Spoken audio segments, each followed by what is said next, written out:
வணக்கம் நேர்களே, இன்னைக்கு நாம குரு பெயர்ச்சி பலன்கள் பற்றி பார்க்க போறோம். குரு பெயர்ச்சி 2025 மே மாதம் 15ஆம் தேதி ரிஷப ராசியிலிருந்து மிதுன ராசிக்கு பெயர்ச்சி ஆகிறார். இந்த மிதுன ராசிக்கு பெயர்ச்சி ஆகக்கூடிய அந்த குரு பகவான் பாத்தீங்கன்னா இந்த 3 நட்சத்திரங்களை மட்டும்தான் அவர் கடக்க போறார். என்னென்ன நட்சத்திரம்லாம் அப்படின்னு பார்க்கும்போது மிருகஷீரிடம், திருவாதிரை, அடுத்து புனர்பூசம், இந்த நட்சத்திரங்களை மட்டும்தான் இந்த ஒரு வருட கால ஆண்டுக்கு அவர் கடக்க போறார். இடையில பாத்தீங்கன்னா ஒரு 1.5 மாசத்துக்கு அந்த அதிசாரம் எடுத்து அந்த கடக ராசியில உச்சம் பெற்று திரும்ப மிதுன ராசிக்கு வருவார். இதுதான் இந்த குரு பெயர்ச்சி இந்த ஒரு வருட காலத்திற்கு உண்டான ஒரு நிலையாக இருக்கு. இந்த குரு பெயர்ச்சி காலகட்டத்துல ஒவ்வொரு ராசி அன்பர்களுக்கும் என்ன மாதிரியான பலன்கள் இருக்கு, என்னென்ன மாற்றங்கள்லாம் இருக்கு அப்படின்றத நம்ம தெளிவா பார்க்க போறோம்.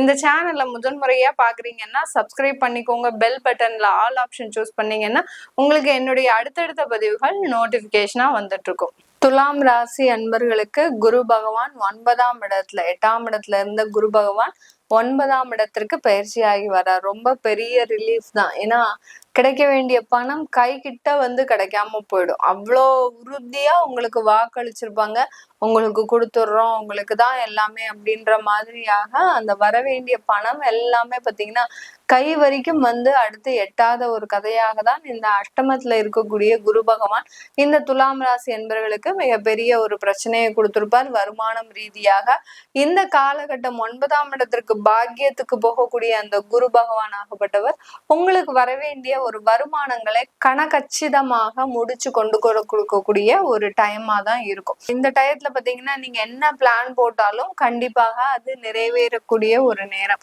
எந்த நேரத்துல என்ன போய் கேட்டாலும் உங்களுக்கு கரெக்டா அது கிடைக்கக்கூடிய ஒரு நேரமாக தான் இந்த துலாம் ராசி என்பர்களுக்கு இருக்க போது.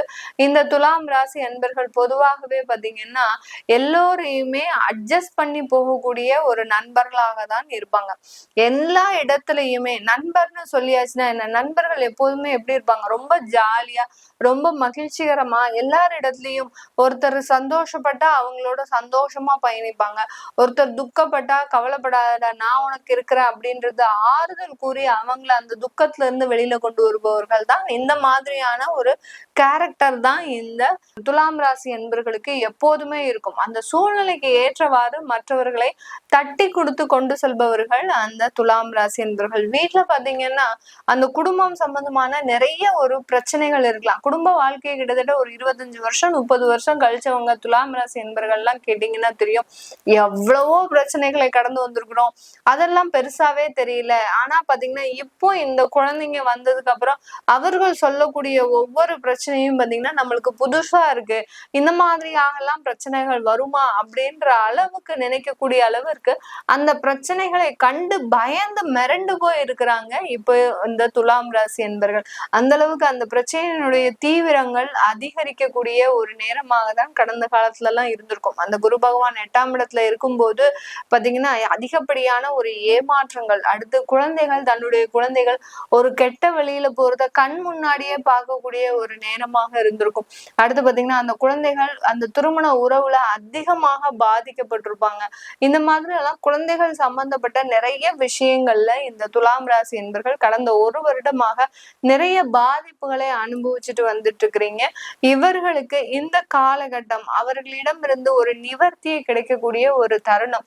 அந்த பிரச்சனைகள் எல்லாமே சால்வ் ஆகி ஒரு நிம்மதி பெருமூச்சு, நம்ம இந்த குழந்தை நல்லா வாழ்றதுக்கு தானே ஆசைப்பட்டோம், அது நடந்தா போதும், எனக்கு இந்த ஆயுசை இப்படியே முடிஞ்சிட்டா கூட பிரச்சனை இல்லை அப்படின்னு நினைக்கக்கூடிய அளவிற்கு அந்த துலாம் ராசி என்பர்கள் தன்னுடைய குழந்தைகள் சிக்கல்ல இருந்து வெளியில வரணும்ன்றது நித்தியப்படி ஒரு தெய்வத்தை பிரார்த்தனை பண்ணிக்கிட்டே இருப்பாங்க. எந்த தெய்வமாவது என்னுடைய குழந்தையினுடைய பிரச்சனையை தீர்க்காதா அப்படின்ற கூடிய அளவிற்கு அந்த வாழ்க்கையில செட்டில் ஆகணும் அப்படின்ற ஒரு விஷயத்துல மிகப்பெரிய ஒரு போராட்டத்தை சந்தித்து கொண்டிருப்பவர்கள் இந்த துலாம் ராசி அன்பர்கள். இந்த துலாம் ராசி அன்பர்களுக்கு குரு பகவான் பாத்தீங்கன்னா பாக்கிய இடத்துல இருக்கிறதுனால இந்த காலகட்டம் உங்களுக்கு அந்த ஒரு நல்ல ஒரு மாற்றத்தை கொடுக்கும். அதாவது உபஜய ஸ்தானாதிபதி, அடுத்து பாத்தீங்கன்னா உங்களுடைய ருணரோக சத்ரு ஸ்தானாதிபதி 6ஆம் இடத்திற்குரியவர் உங்களுடைய 9ஆம் இடத்துல இருக்கிறதுனால இந்த காலகட்டம் உங்களுக்கு ஒரு நல்ல ஒரு மாற்றத்தை, ஒரு வெளிநாடு பயணம், வெளியூர் பயணம், ஒரு வேலையில ஒரு மாற்றம், அடுத்து பாத்தீங்கன்னா திருமண உறவுல ஒரு நல்ல ஒரு புரிதல்கள், இந்த மாதிரி எல்லாம் இருக்கக்கூடிய ஒரு நேரமாக தான் இந்த குரு பெயர்ச்சி காலகட்டம் இந்த துலாம் ராசி அன்பர்களுக்கு இருக்க போகுது. சில உறவுகள்ல கொஞ்சம் பிரிவினைகளும் இருக்கு.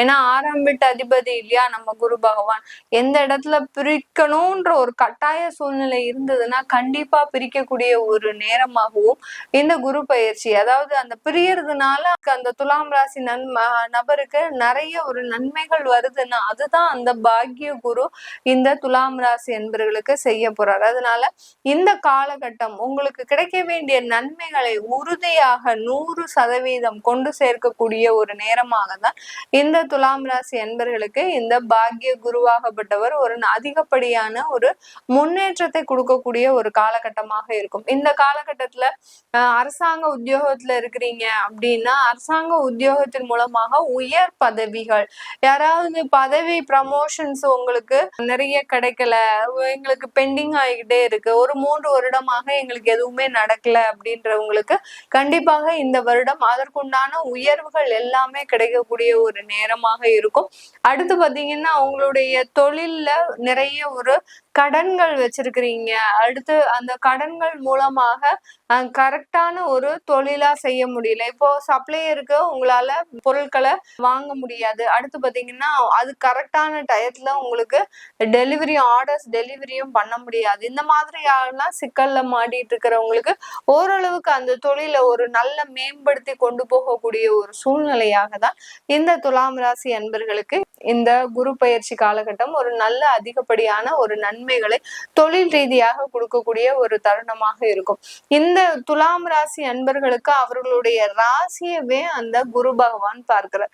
அப்போ அந்த துலாம் ராசி அன்பர்களினுடைய சுயமரியாதை இந்த இடத்துல காக்கப்படும். சுயமரியாதை கடந்த காலத்துல எல்லாம் பாத்தீங்கன்னா தன்மானத்தை இழந்து அவமானப்பட்டு அசிங்கப்பட்டு நம்மளால வளர்ந்தவங்க அவங்க 4 பேர், ஆனா அந்த 4 பேராலேயே நாங்க அவமதிக்கப்பட்டோம், அசிங்கப்படுத்தப்பட்டோம், வீட்டுல இருந்து வெளியில தள்ளப்பட்டோம், இப்படி எல்லாம் அந்த சுயமரியாதையை இழந்து தவித்த இந்த துலாம் ராசி அன்பர்களுக்கு இந்த குரு பயிற்சி ஒரு நல்ல ஒரு மாற்றத்தை கொடுக்கக்கூடிய ஒரு குரு பயிற்சியாக தான் இருக்க போகுது. உங்களுடைய சுயமரியாதை காக்க போகுது. அடுத்து பாத்தீங்கன்னா நீங்க இழந்த செல்வத்தை எல்லாம் மீட்டெடுக்கக்கூடிய ஒரு நேரமாக இருக்கும்.